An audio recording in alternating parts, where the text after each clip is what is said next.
చూడండమ్మా, ఈరోజు మనము దీనికి సంబంధించి అంటే డిసీజ్ ఏదైనా డిసీజ్ కన్నా వస్తే దాన్ని ఏ విధంగా స్క్రూటినీ చేయాలి, అసలు డిసీజ్ రావడానికి గల మెయిన్ కాజ్ ఏంటి, వాటి గురించి చూద్దాం. చూడండి, during a disease outbreak careful security of the case history information will help to precisely pinpoint the circumstances under which the disease has developed. Some of the case history that are taken in the account are water quality, feeding percentage, feed intake, fertilization schedule, time of last algal bloom, liming details, treatment details, source of seeds, stocking details. అంటే చూడండి అన్న, present ఏదైనా disease కనుక వస్తే ఆ disease ఎలా control చేయాలి, scrutiny ఎలా చేయాలి. స్క్రూటినీ అంటే మీన్స్ ఏంటి, దాన్ని ఎగ్జామిన్ చేయడం. అలాగే ఆ ప్యాథోజన్ హిస్టరీ గురించి తెలుసుకోవచ్చు. దాని ఇన్ఫర్మేషన్ చాలా ఇంపార్టెంట్ అమ్మా. ఏది ఇలా స్క్రూటినీ చేయడం అనేది, అంటే ఇది దేనివల్ల వచ్చింది, ఆ డిసీజ్ ఎలాంటిది, ఆ డిసీజ్ కారణమైంది ఏదేంటి, అది ఎలా అటాక్ అయింది, ఇలా దాన్ని బట్టి ఏ డిసీజ్ వచ్చిందా అని తెలుస్తుంది. డిసీజ్ని కనుక్కోవడానికి దాని హిస్టరీ కోసము క్రింది విధంగా ఫాలో అవ్వాలి. అంటే ఏదైనా సరే ప్యాథోజన్ని ఏది వచ్చింది దాని గురించి తెలుసుకోవడానికి కిందివన్నీ ఫాలో అవ్వాలమ్మా. అవే వాటర్ క్వాలిటీ, అంటే వాటర్ క్వాలిటీగా ఉందా లేదా, వాటర్ క్వాలిటీ ఉన్నా కూడా వచ్చిందా, ఒకవేళ వాటర్ క్వాలిటీ ఆ క్వాలిటీ అనేది తగ్గడం వల్ల ఏమన్నా ప్రాబ్లం అయిందా అనే దాని గురించి. అలాగే ఫీడింగ్ పర్సంటేజ్, ఓకేనా, మనము ఎంత పర్సంటేజ్ ఫీడ్ ఇస్తున్నాము, ఒకవేళ మనం ఇచ్చిన ఫీడ్ ఇంటేక్ అంతా తీసుకునిందా లేదా తీసుకోకుండా ఉంటే ఎంత ఫీడ్ తీసుకునింది అనే దాన్ని బట్టి.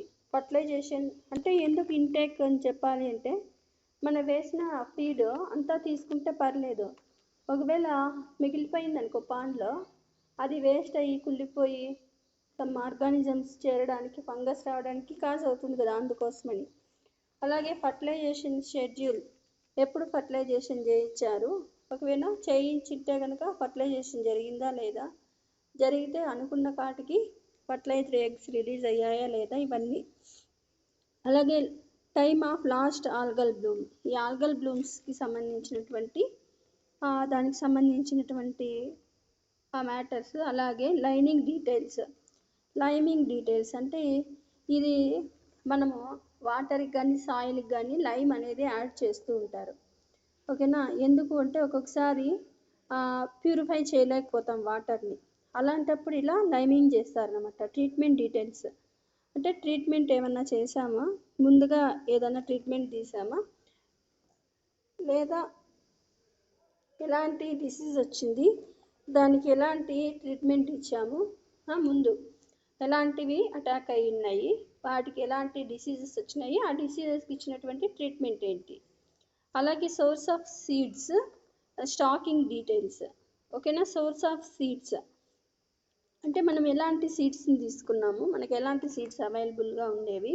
స్టాకింగ్ డీటెయిల్స్ అంటే స్టాకింగ్ మీన్స్ ఫిషెస్, ఈ ఫిషెస్కి సంబంధించిన ఎన్ని ఫిషెస్ ఉన్నాయి, ఆ ఫిషెస్ యొక్క నేచర్ ఏంటి, ఆ ఫిషెస్ ముందు ఎక్కడ ఉండేవి, ఆ ఫిషెస్ గురించి సీడ్స్ ఎక్కడి నుంచి తెచ్చాము, ఆ సీడ్స్కి ఏమన్నా ఆ డిసీజ్ అనేది ఉండిందా, ఇట్లా టోటల్గా ఇలా ఎగ్జామిన్ చేయాలి. ఇదంతా కలిపి హిస్టరీ అంటారు, ఓకేనా. ఆ ఫిష్కి సంబంధించినటువంటి హిస్టరీ అనేది తెలుసుకోవాలన్నమాట. వేటికైనా డిసీజ్ వచ్చింటే ఆ డిసీజ్ కోసం అనేసి ఇవన్నీ మనం చేయాల్సి వస్తుందన్నమాట, ఓకేనా.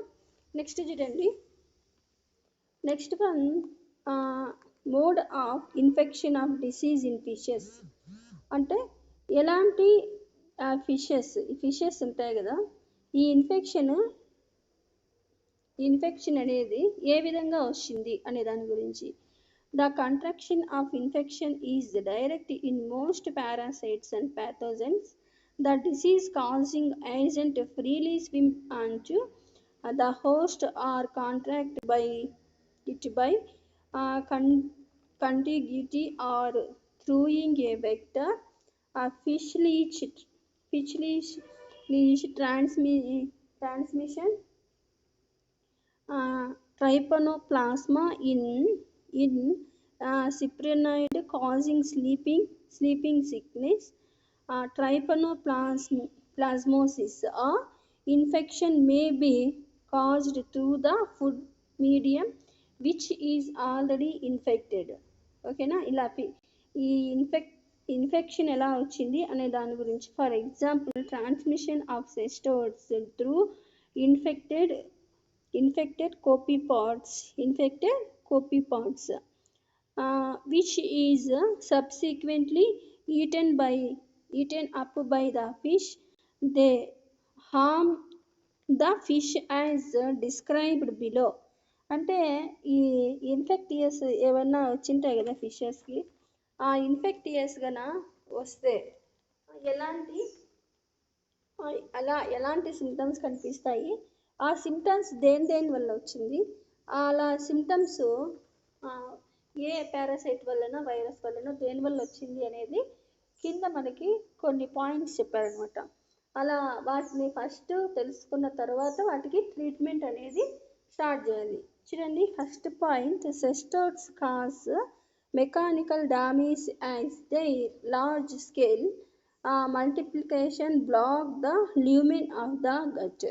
అంటే చూడండి, సిస్టోడ్స్ వల్ల ఏమొస్తుంది అంటే ఫిష్ యొక్క లూమెన్ అనేది డ్యామేజ్ అయ్యి అది బ్లాక్స్ అయ్యి మూసిపోతూ ఉంటుంది. అది కూడా చాలా ప్రాబ్లమాటిక్ అనమాట. లూమెన్ ఆఫ్ ద గట్ అంటే గట్టుకు సంబంధించినటువంటి గట్టు, అక్కడ ఆ పొరల దగ్గర గట్టు ఉండేటటువంటి ఆ వే అనేది కొంచెం మూసుకొని పోతూ ఉంటుంది అనమాట. ట్రెమటోడ్స్ cause contract in the fish eye and impairs vision. ఈ ట్రెమటోడ్స్ వల్ల ఏమవుతుందంటే ఐ కట్రాక్ట్ అనేది వచ్చి విజన్ మీద ఎఫెక్ట్ చూపిస్తుంది అనమాట.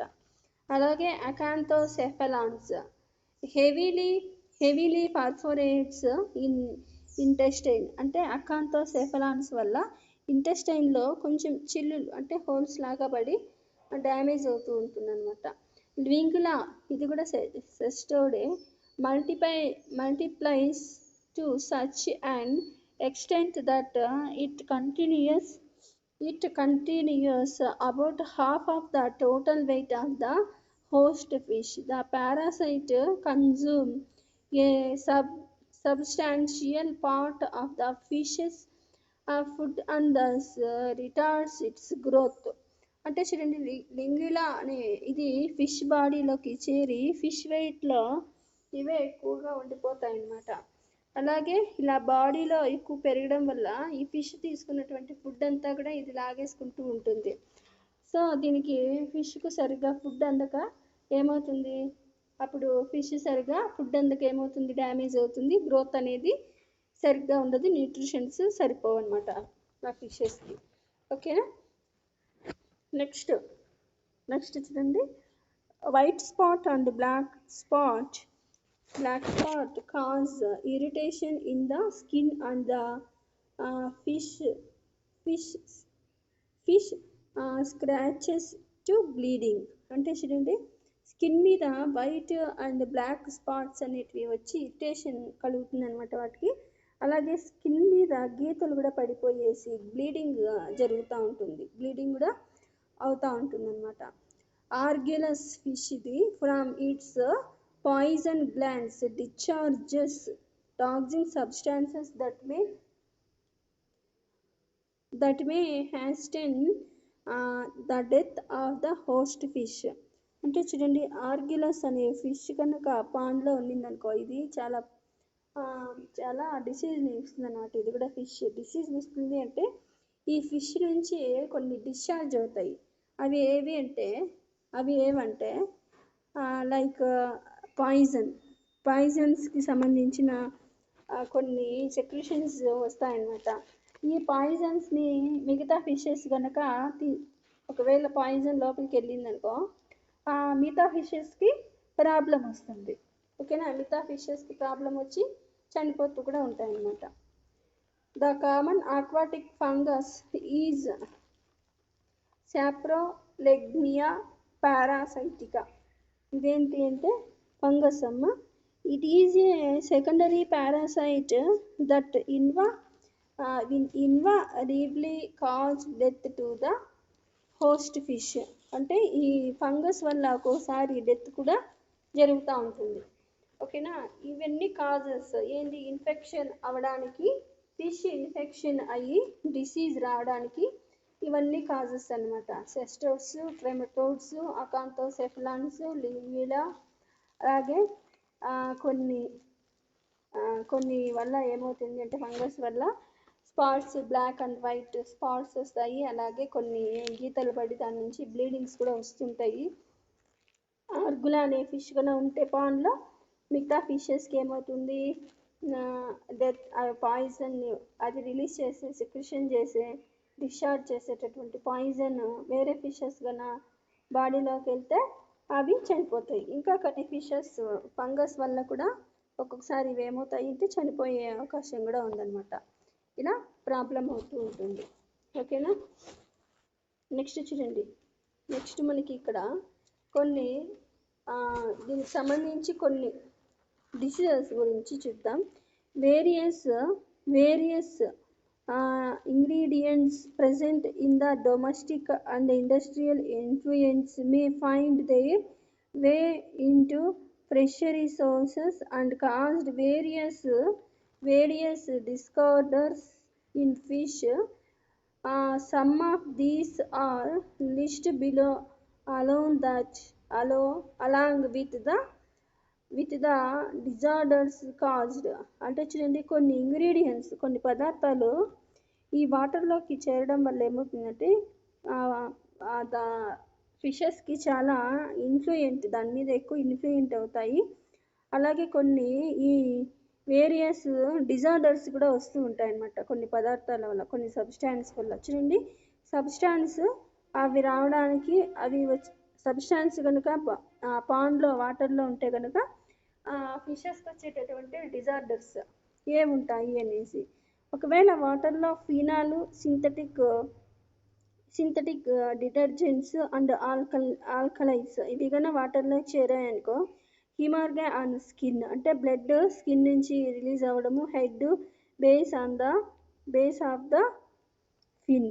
అంటే చూడండి, ఈ బ్లీడింగ్ అనేది స్కిన్ మీద, హెడ్ దగ్గర, ఫిన్ బేస్ దగ్గర కూడా వస్తూ ఉంటాయి అన్నమాట.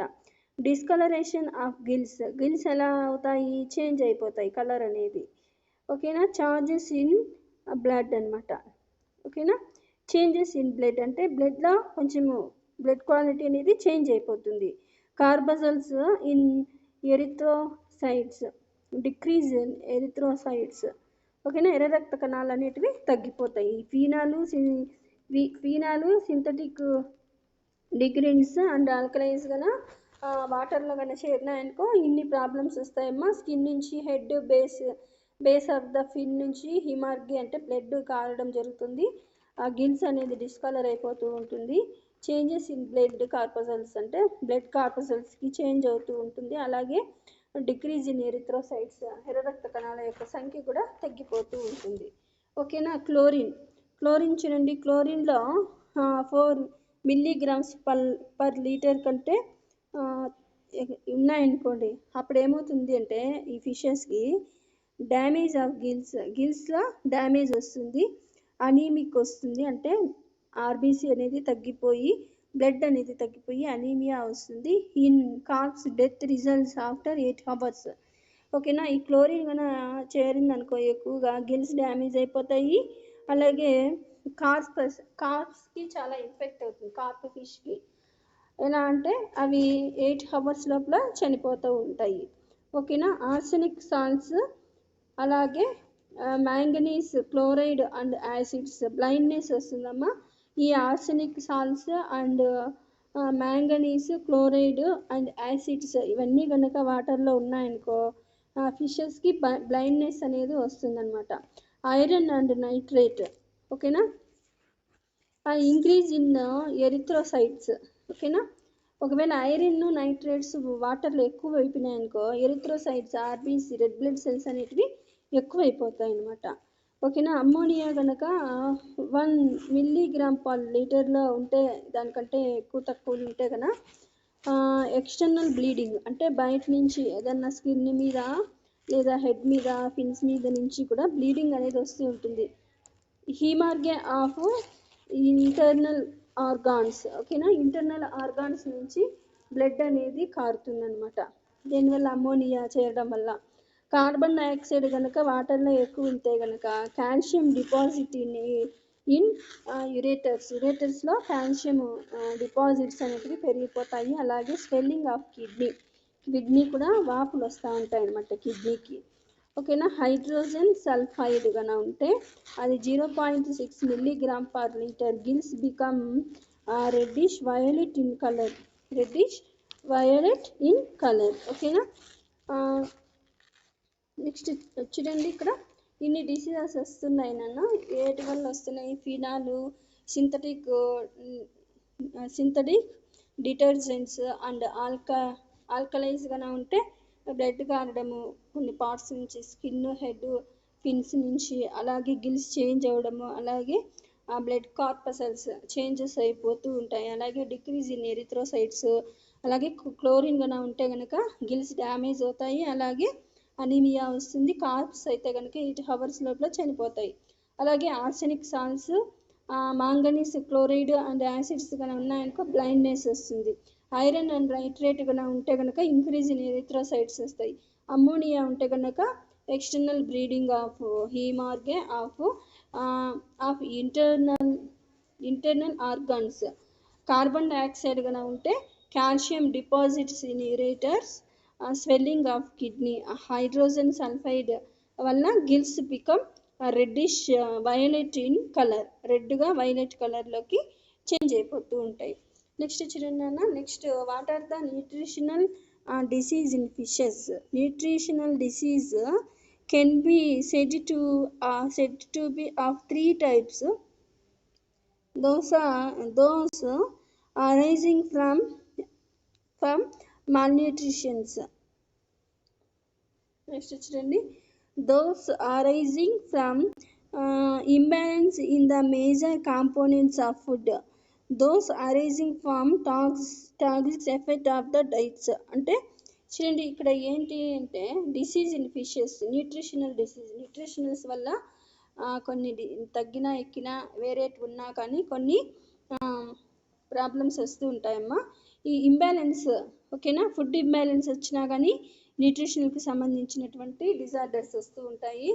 అలాగే ఫుడ్ ఇంబ్యాలెన్స్ అంటే సరిగ్గా ఇవ్వకపోవడం, ఎక్కువ తినడం అలాంటివి, లేదా వాటికి అవసరమైనవి ఇవ్వకుండా ఎప్పుడు ఆర్టిఫిషియల్ ఫుడ్ ఇచ్చేసినా అలా జరుగుతుంది. Those arising from toxics effect of the diet. ఒక్కొక్కసారి డైట్లో టాక్సిన్స్ కూడా కలుస్తూ ఉంటాయి, ఆ ఉండిన దానివల్ల కూడా ప్రాబ్లం అవుతూ ఉంటుంది, ఓకేనా. Standard artificial diet tend to eliminate these diseases. Substandard diet used in supplementary feeding increases the possibility of their occurrence. Next చూడండి, finhead with elongated head and slender body occur in nutrition due to the stage starved larva. Starvation occurs generally from inadequate supply of food from behavioral starvation. Lipoid hepatic degradation disease is common among from fishes caused due to overfeeding, where trash fish are pellet diet have developed rancidity. The symptoms are slowed river with rounded edge,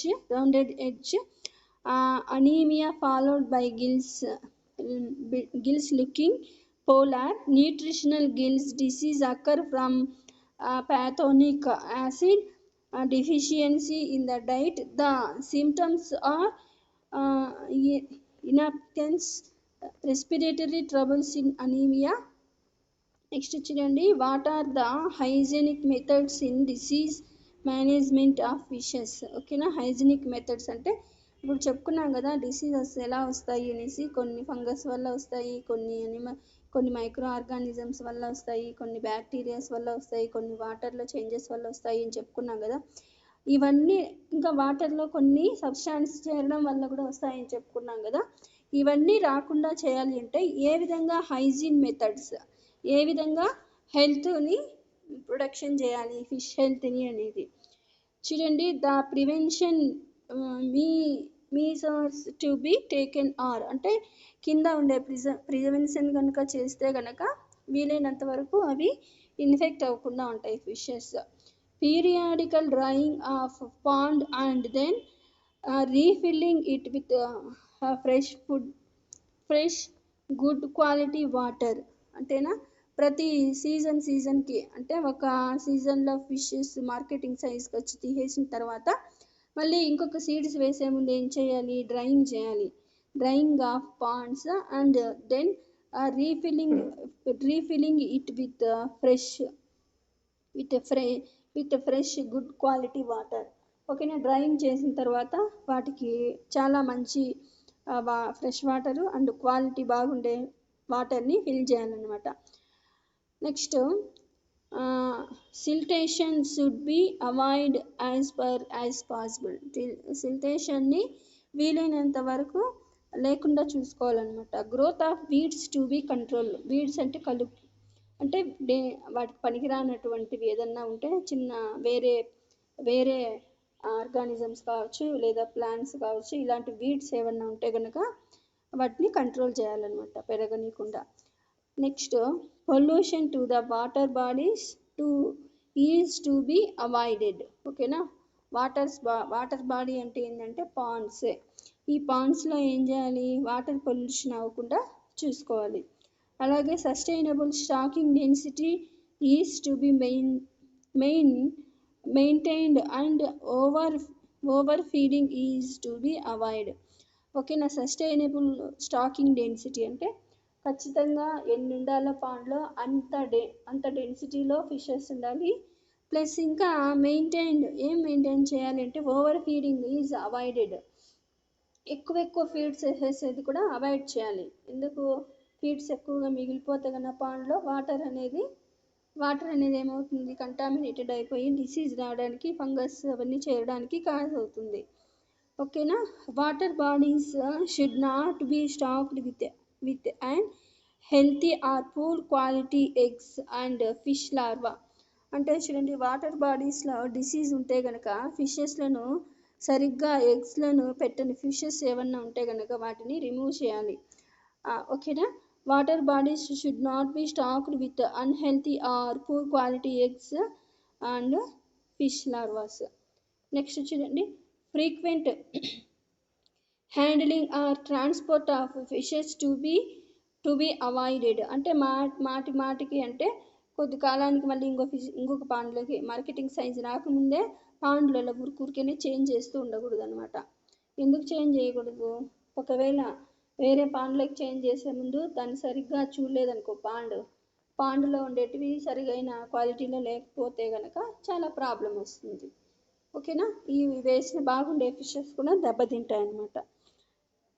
okay, next on the first detection of disease the affected fishes should be removed and treated separately. The dead fish is to be buried with quicklime. అంటే చూడండి అన్న, effect అయిన ఫిషెస్ని ఖచ్చితంగా pond నుండి తీసేసి separate పాండ్లోకైనా చేర్చాలి. ఒకవేళ effect అయిన ఫిషెస్ కనుక చనిపోతే ఏం చేయాలి, వాటిని ఏదన్నా ఒక చిన్న గుంతలాగా గోయిత వేసి దాంట్లో అంటే పూడ్చి పెట్టేసేయాలన్నమాట. అది కూడా ఎక్కడ లైమ్ ఉండేటటువంటి ఏరియాలో, ఆ సాయిల్లో పూడ్చి పెట్టేసేయాలన్నమాట. ఇవి మెయిన్గా ఏమంటే ఈ డిసీజెస్ రాకుండా ఉండాలి అంటే మెయిన్ హైజీన్ మెథడ్స్ ఫాలో అయితే కనుక ఏ డిసీజు రాదు. ఒకవేళ వచ్చినా తొందరగా క్యూర్ అయిపోతుంది అనమాట. ఓకేనా. మెయిన్ ఏంటి, సీజన్కి వాటర్ డ్రై చేస్తూ ఉండాలి. ఆ తర్వాతనే ఫ్రెష్ వాటర్, గుడ్ వాటర్ని నింపాలి. శానిటేషన్, సిల్టేషన్ అనేది మాటికి సిల్టేషన్ అనేది వీలైనంత వరకు లేకుండా చూసుకోవాలంట. పాండ్లో వీడ్స్ కన్నా ఉంటే ఆ వీడ్స్ని కంట్రోల్ చేయాలి.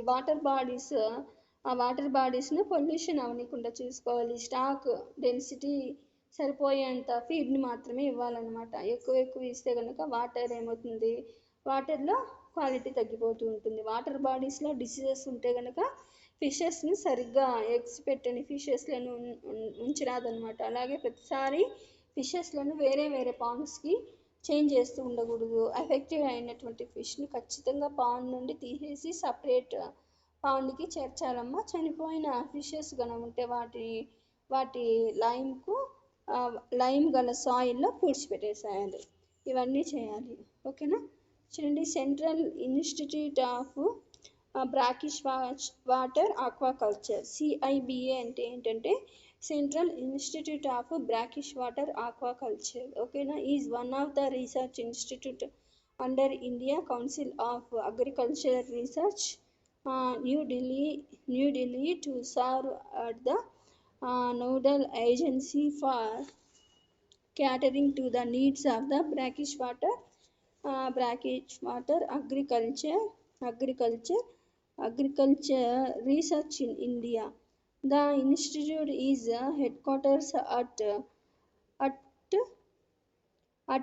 Santham High Road, Raja Annamalai Puram, Chennai, with a research center to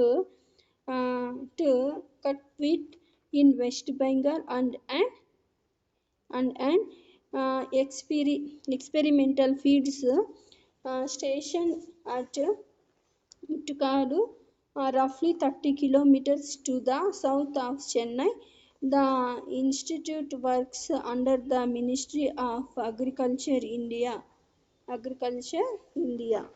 Objectives: CIBA was formed under India Council of Agriculture Research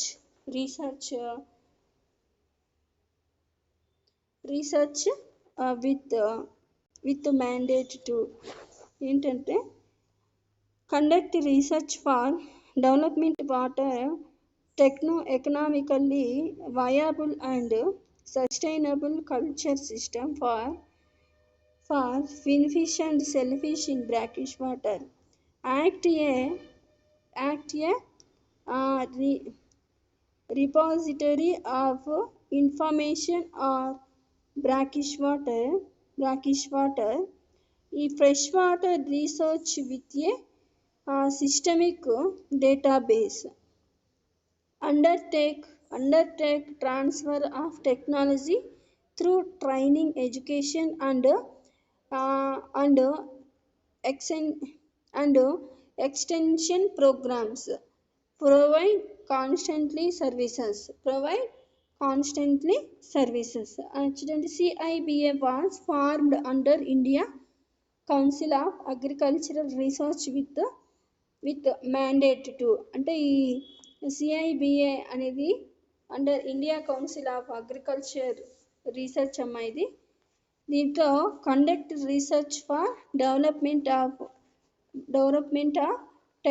economically viable and sustainable culture system for finfish and shellfish in brackish water. ఇక్కడ ఈ council ఇక్కడ agriculture research centre ఏం చెప్తుందంటే మెయిన్గా brackish వాటర్కి సంబంధించి economically available and sustainable centre system అవన్నీ ఉన్నాయంట. Act as a repository of information of brackish water fishery research with a systemic database.